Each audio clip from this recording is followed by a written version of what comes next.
This video deals with how to copy public health services up or down through a building. So here we have a whole series of WCs connected on the ground floor with a pipe run all the way up to the roof, perhaps to a tank position, or you could have services on the top floor going all the way down to a mains position at the supply point in the building.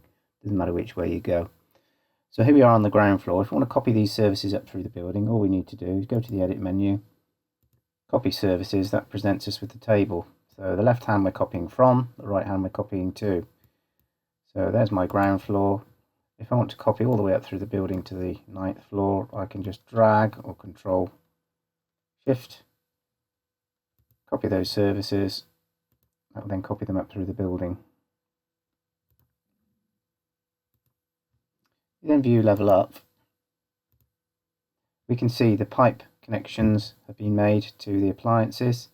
All we would then need to do is connect into that final riser position, because that might vary from floor to floor. So all I would then do is insert my distribution pipe, select floor, select and cut into the riser, double clicking on the pipe connection, display calculate. That then calculates these on this floor. This enables you to effectively coordinate all your services on a typical floor. So if you've got a 20-story building and you're having more or less the same services on each floor, you could do an entry point to all of the services on each floor, whether it's ductwork, pipework, radiator pipework, runs, fan core units, etc. Coordinate them so that you know they all fit together, and then level them all and copy them all up through the building in the respective program.